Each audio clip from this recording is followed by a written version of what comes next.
I don't know about you. However, I think USC better be ready to shut everybody up. All those national pundits, all those Michigan fans, and that also includes Michigan's head coach, Sherrone Moore.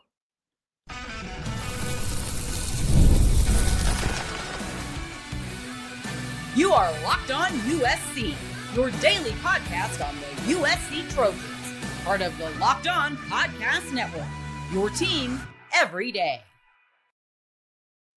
Fight on, everyone. I'm your host, Mark Culkin, and thank you. Thanks again for making Locked On USC part of the Locked On Network your first listen every single day. Whether you're watching this show on YouTube, wherever you want to download this podcast, you pick the platform.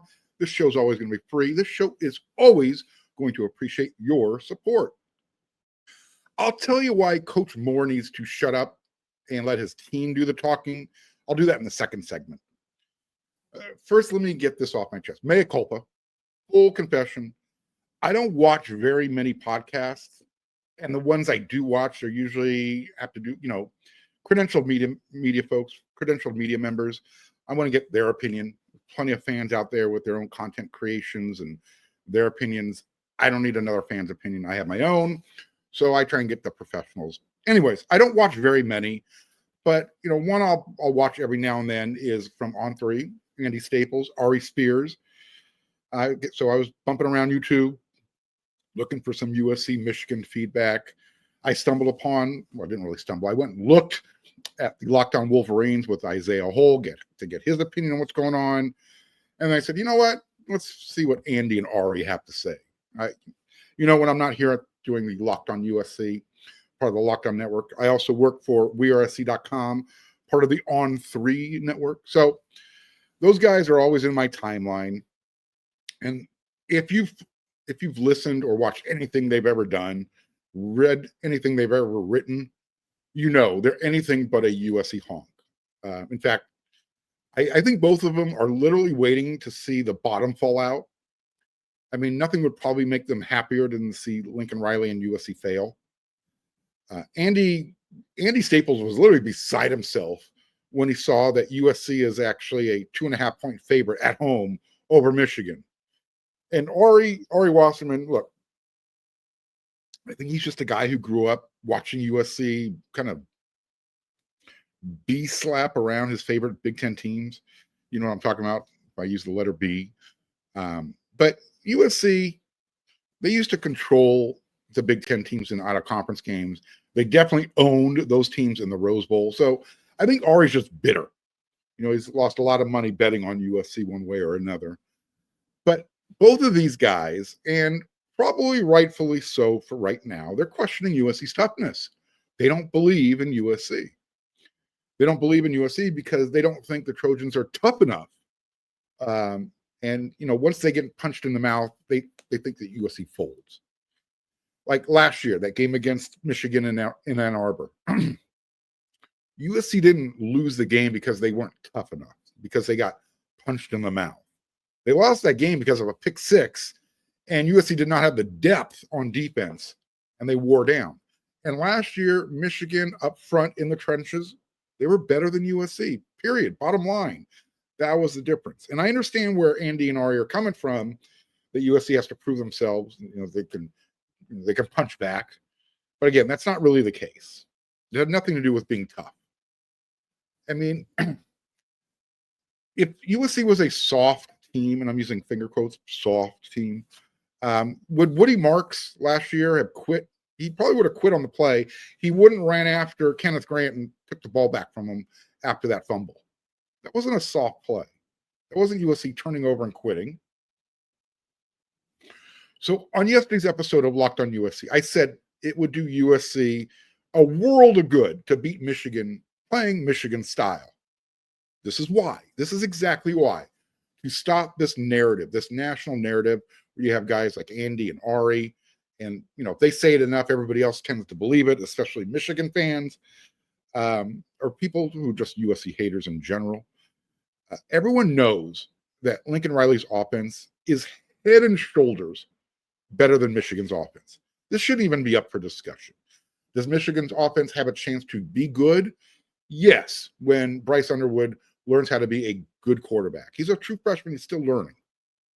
They've got a great running game.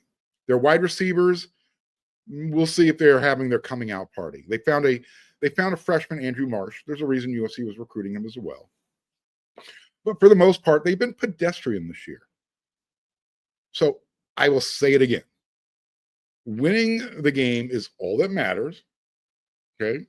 Win by 1 point, win by 100 points, win. It's all that matters. But if USC, if they get out to a 10, 14-point lead, and if they do it early, now all of a sudden Michigan has to play USC's game. And I'm not sure the Wolverines are built for that. They are not a quick strike type of offense. They have some explosive running plays, but that's about it. So if you contain that, if you can limit Michigan's explosive run plays, Justice Haynes is going to get out. He's going to get his. But, don't let him get any 50, 60, 70-yard runs. Let his big runs be 10, 12, 20 yards. And limit those to like 2 or 3, and you're going to be good. Now, as Andy and Ari pointed out, this could turn into a Michigan-Nebraska type of game. If you watch that, Michigan won on the road in Lincoln, Nebraska. But that was more of that was a weird game. It wasn't so much Michigan being able to throw the ball all over Nebraska. It was one of those high scoring games because neither defense was really stepping up. Michigan was able to do enough and got that, 2-point win, a close win on the road at Nebraska. But again, if that happens where USC, Michigan turns into a Nebraska, Michigan type of game, like Andy and Ari said, the Trojan fan base will say enough is enough because they're going to be able to, what they'll be seeing is Nebraska, what they saw is Nebraska not being able to stop the run, and USC has to be able to do that against Michigan. So I guess this Michigan game is going to be your last chance, Coach Riley, to prove that, you're able to get this team over the hump, that they can play a physical brand of football. And that means being able to stop the run. We know what Michigan is. We know who they are. We know what their identity is. I've said it before. They like to run the ball. In fact, they run the ball almost 6 out of every 10 plays, almost 6 times it'll be a run play. 57% of the time, they run the ball. That's what they do. If Coach Riley wants to keep the Trojan fans on his side, they have to win this game. And they have to show that they can be physical and willing to, to take a couple of punches. Last year, they showed that they were able to do that. They wore down. They didn't have the type of depth they have this year on that defensive line. And they have to show 2 weeks ago that game at Illinois was just a one-off. It was just one of those things where, you know what? Illinois came, they hit us, we didn't hit them back hard enough. And yeah, some of you are going to lean into, well, don't forget, Mark, some of the guys had food poisoning. I'm not playing that game. There's enough guys on that team that they should have been able to not have to even think about that. Kamari Ramsey was the only guy who didn't play due to food poisoning. Other guys maybe didn't play enough for whatever reason. So if USC is going to, show that they can take some punches, just don't play that Muhammad Ali rope-a-dope type of defense where you take the punches, just cover up, take them, let the other guys wear themselves out.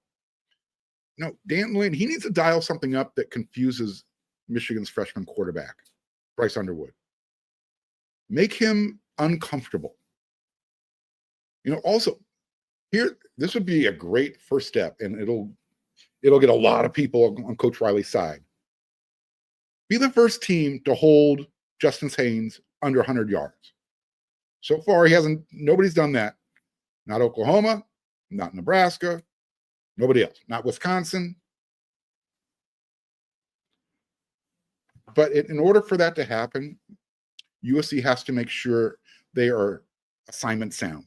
Okay, that means no busted run coverages. Make sure you are in the right gap. Don't get sucked into the wrong hole. You have to be, the linebackers have to play physical. In fact, I'm anticipating seeing a more 4-3 type of alignment. Does that mean a third linebacker? I don't know. But I anticipate more up front. Again, you have to make Michigan throw the ball. That's how they're going to beat you. So literally, there's no better way to shut people up than by winning this game. And perhaps it'll teach Sherrone Moore not to pop off too. I'll tell you about that coming up next.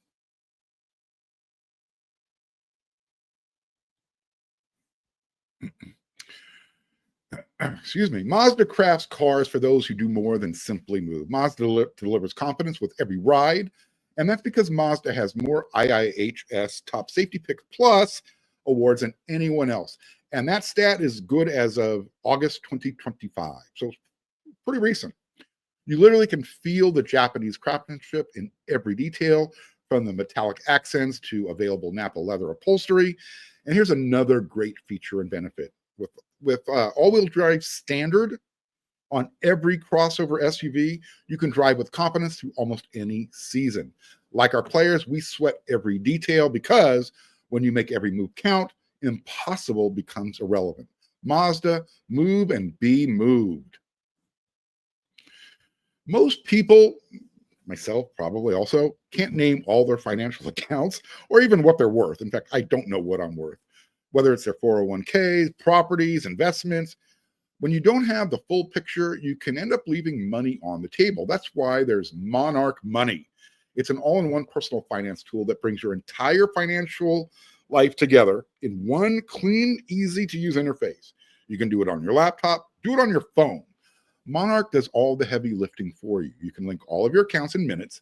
You can see clear data visuals, get smart categorization of your spending, and finally, you will feel in control of your money without ever touching a spreadsheet. Here's one fantastic feature that I think will help you save money. I linked all of my accounts to Monarch and immediately spotted a few subscriptions I wasn't even using. So canceling those alone, that saved me a lot of money every single month. I'm telling you, don't let financial opportunities slip through the cracks. Use code LOCKEDONCollege at monarchmoney.com. Do that in your browser for half off your first year. That's 50% off your first year at monarchmoney.com. Use code LOCKEDONCollege. So Coach Sherrone Moore, I just don't think he should be popping off like a fan. I get he's excited. He's bringing this team out to LA, playing in the Coliseum, big time matchup. But I don't think a head coach should be saying it's sold out. But it's sold out because Michigan's coming. It says the team isn't about taking selfies at the Coliseum. Okay. So Lincoln Riley was asked about that comment after practice this week, Tuesday. And Coach Riley took the high road. He says, quote, I don't really care what he says. We're looking forward to playing. It's not that it was just one simple line. I don't care what he says. We're looking for it's the look he had on his face. It was the body language. It's like, all right, bulletin board material. This is just another example of why USC needs to punch first and then keep punching until they put their hands up and ask for mercy. Not going to happen, but you get the point. I see this game going one of two ways. So Michigan's going to either win a nail biter, field goal margin type of thing, or, and I think this is the way I want it to go, USC blows them out. USC literally says, you know what? We're going to send you home with something to think about. I mean, look, if the Trojans needed more bulletin board material, this was probably something that they can use. USC has some pride. They hopefully USC fans will show some pride as well. Show up, didn't sell their tickets. Here's why I think you don't want to keep saying things that are going to make USC, the players, madder than they probably already are. Don't forget, they still have that taste of the Illinois loss still back here, back of their throat. And every time they swallow, they can still taste a little bit of that. They've had a week literally to stew in their own juices. And the defensive side of the ball, they've had to listen to all the talking heads, myself, national pundits, and I didn't call them soft, but, pointing out their flaws, how easy they were, how easy it was for them to be pushed around. So you got the fans saying it, you got national talking heads saying it, you got the local media that covers them saying, hey, USC needs to get better in these areas. And if we're being honest, if you watched the game against Illinois, you'd say the same thing.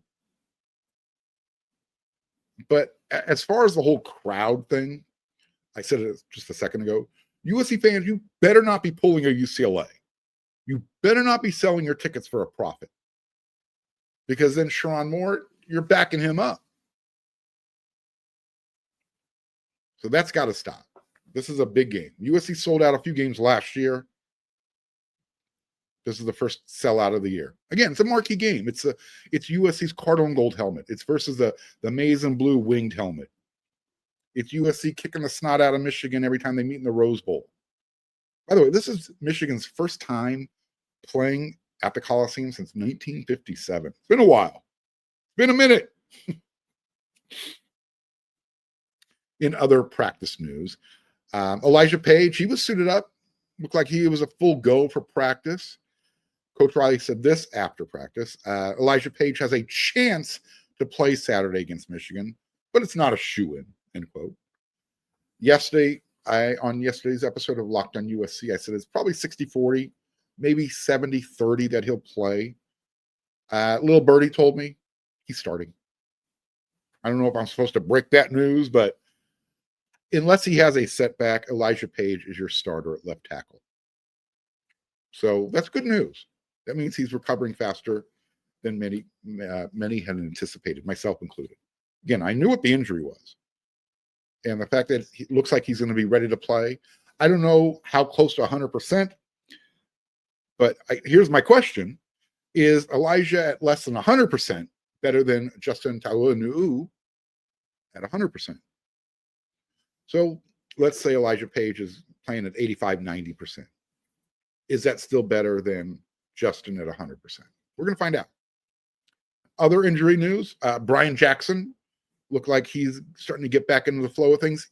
He's not playing this week, but he's starting to, practice again. He was suited up. Alex Graham, again, looks like Coach Riley was very coy about it.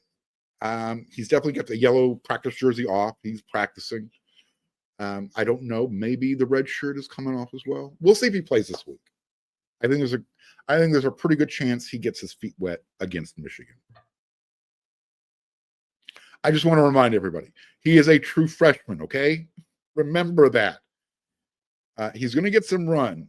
You're going to see him at the nickel. You're also going to see D. Reddick there. But right now, neither one of those freshmen are the answer. They're not the savior. They could be, but they're true freshmen. They've got a lot of talent, but they got to get used to the speed of the college game, right? So don't get upset if somebody makes a mistake, especially a freshman. Got to live with it. It's part of the growing pains. It's part of the learning curve. Coach Riley was asked about the center position. We know that Jay-Henri Reed is starting this week as well as next week at Notre Dame. But he was asked about, how confident he is with the situation. Coach Riley is very confident right now. He said, I've had times where I've lost centers before. I don't know that I've ever had an accomplished of a second option. Remember, Jay-Henri Reed started, 25 games for Syracuse? Here's something that stood out from Coach Riley. He was asked about the defensive secondary. Again, after practice, he was asked, hey, what's going on? What do you see? Yada, yada, yada. He said, we're pretty transparent with the guys on what they need to correct and get better at. And it wasn't just about secondary. He was talking about the defense in general. Here's my interpretation of what Coach Riley said. We're pretty transparent. We tell the guys what they have to correct, what they have to get better at. This is what he really said. We use the bye week to make sure the guys know what's what. This is why Coach Riley doesn't want the media watching practice. I don't know how heavy-handed he is. Excuse me. But I have a feeling this bye week, those guys got lit up. They were told in no uncertain terms, fix your ish. So you have that comment. It was the way he said it. And you have the one that when he was asked about Coach Moore, I can see Coach Riley kind of seething a little bit. He's not one of those extroverted type of shows his emotions. He tries to keep everything very positive, very low key, keeps the cards close to his vest, doesn't really let you know what's going on with the injuries. But I'm thinking, what would be even better than USC punching Michigan in the mouth? Well, number one, punching Michigan in the mouth. And I understand that Jim Harbaugh is no longer their coach anymore. But I would not be upset in the least if Coach Riley pulled a what's your deal type of score. Yeah, blowout. I told you earlier in the game, early in the show. I would love to see Coach Riley go for 2 points just to get USC to 50 points and then send Coach Moore and Michigan home with something to think about.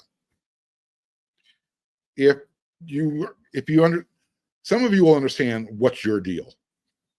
That was what Pete Carroll kind of mouthed to Jim Harbaugh, who was on the other sideline coaching Stanford at the time. Stanford was beating USC like a drum in that game. And for whatever reason, Jim Harbaugh needed to get Stanford to 50 points.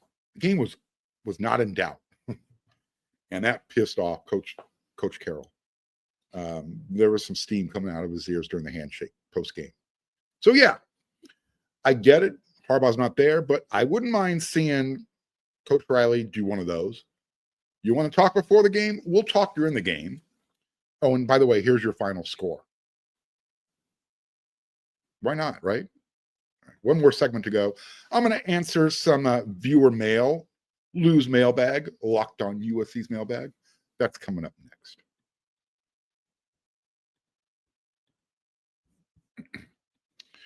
This episode is brought to you by PrizePicks. Each day we make decisions, but on PrizePicks, being right can actually get you paid.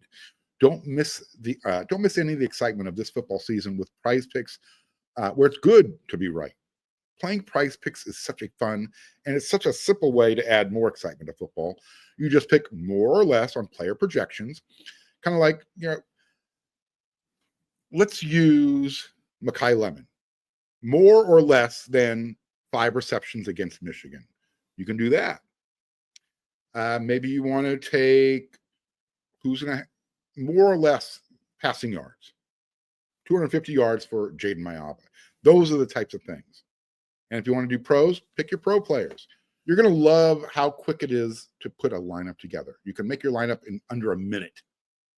PrizePicks has also added a new feature. Check this out. It's called Injury Reboot. So if one of your players leaves a game early, doesn't return, it's not going to count against you. Download the PrizePicks app today. Use code LOCKEDONCollege, and you're going to get $50 in lineups after you play your first $5 lineup. That's code LOCKEDONCollege for $50 in lineups after your first $5 lineup. PrizePicks. It's good to be right. All right, so I'd like to answer some questions. We used to do this on Monday's episodes, but during the season, there's just too much going on after game weekend to talk about. So I'm just moving the mailbag to Wednesdays during the week. So here we go. First question from Everydayer. His name is Darren Hewling. Question, Mark, based on the poor cornerback play, do you think RJ Sermons should get a shot? It's a true freshman. At this rate, it can't get much worse. In addition, do you think current cornerback commits look at this and think, if this is what they're going with, and they aren't going to give Sermons a shot, would they be questioning the DB coaching? And if they would even be given an opportunity to compete for a spot next season. Okay, there was more to the question, but I'm going to cut off there. So the reason why RJ Sermons hasn't been playing yet, Darren, is because he's been injured. They're trying to get him into football shape. To your point, yes, he should be getting a shot if he's healthy, because you're playing other guys. They're not getting the job done. Let's see what he's capable of. To your other thing about the DB coaching, that's not how recruits look at things. They look at it as, hey, I'm the answer. Just give me an opportunity. So unless USC's defense just completely poops the bed and they turn into another, 6-6 type of thing, 7-5 type of season, we'll consider that question, but no. But yes, RJ Sermons will be getting a shot sooner rather than later. This question comes from College Football Junkie. Very straight to the point question. Clear, concise, to the point. Will USC beat Michigan? I've told you how USC will beat Michigan. If the defense shows up and they play to their potential, yes, they will beat Michigan, because I don't think Michigan can keep up with USC offensively. Now, we got to show it on the field. Here's a question from Gary Blake. Hey, Mark, our head coach, Lincoln Riley, needs to hire a play caller. Then he can concentrate on being a head coach. What's your take on it? Okay. Gary, if you're watching on YouTube right now, I hope you're a subscriber. If you're not, click that red subscribe button. Click that bell notification so you do not miss another episode. My everydayers will tell you, Gary, that I have been leading that parade. I agree with you. I think Lincoln Riley needs to delegate more. I will say this. His play calling so far in 2025 has been outstanding. But I get your overall point. Because I've said this, in order for Coach Riley to grow into a great head coach, he should probably delegate that part of the job. And he would obviously stay involved. I'm not saying get away from the offense. He would still be part of the game planning. But it would just be, he would have less on his plate during a game to deal with. And you know what? I say this tongue in cheek, but bring in Jerry Neuheisel, right? Bring in Jerry. He looks like the Southern California guy. I swear to you, he looks more like the son of Jeff Spicoli than a football coach. But he's well-liked. Players love playing for him. I've spoken to a few guys who I know are close to the UCLA program. Jerry has respect of that team. And when you have the respect of your players, they will do whatever you ask of them. Now, again, Coach Riley's not going to bring him in to be the play caller. But that would be kind of funny, wouldn't it? That would be kind of cool. And then finally, this is from Michigan fan, okay, who doesn't have any critical thinking skills. And there's a few USC fans out there as well. But I'm just going to say, I'm going to give credit to the Michigan fan for this question. So on yesterday's episode of Locked on USC, third segment, I was talking about the polls and how stupid they were. Okay. People really hear what they want to hear, not what's trying to be conveyed. And if you're not sure, ask me a question and I'll try and clarify it. But I wasn't whining about USC not being ranked as much as I was pointing out how bad the polls are, how inconsistent they are. Where you start in the polls actually matter. Let me give you a perfect example. Illinois is a perfect example of that. They started high in the polls because of what they did last year. They were returning a lot of players from last year's roster. Everyone anticipated them being, they won 10 games last year. They should be able to replicate that, be part of the playoff picture at the end of the season. Okay. Well, again, that's what they did last year. That's what you're hoping they're going to do this year. Well, so far this year, they've lost by 53 points to Indiana, which is a good team, top 10 team. And they beat USC, which apparently is not a good team, by 2 points at home. And there was a lot of stuff going on behind the scenes. So, again, here's my question, Michigan fan. Who is Illinois beat so far this year? I mean, their best win is against USC, who everyone thinks is terrible, not worthy being a top 25 team. So all of a sudden, Illinois jumps back up to number 17 because they beat USC. Yet USC loses by 2 to Illinois on the road, and they drop like a rock. So do all of you out there seriously need me to use crayons for you? Do you understand where I'm coming from? I mean, why is Florida State still ranked? Because they beat Alabama the first game of the season? It's not a great Alabama team. Now what? How many losses does Florida State have? So, Michigan fan, when USC spanks that maize and blue butt, where should they be ranked? Because USC's best win will be over a 2-loss Michigan team that obviously was overrated, right? Right? So if you want to come at me with that energy, that's fine. Guess what? I'm going to get the last word. It's my show. I get the camera time. You got to type it out. So to answer your question, assuming USC beats Michigan, where are you going to rank them? Where are you going to rank Michigan? 2-loss team. They lost on the road to Oklahoma, and then they lost to an unranked team in Los Angeles. That's why the polls suck. That was my point on yesterday's episode. I'm looking for consistency, not hypocrisy. All right. I will be back with another episode of Locked on USC tomorrow. MVP3 will be back. We'll start breaking down the USC versus Michigan game, talk about some other stuff as well. So until that next episode, everyone, you know what to do.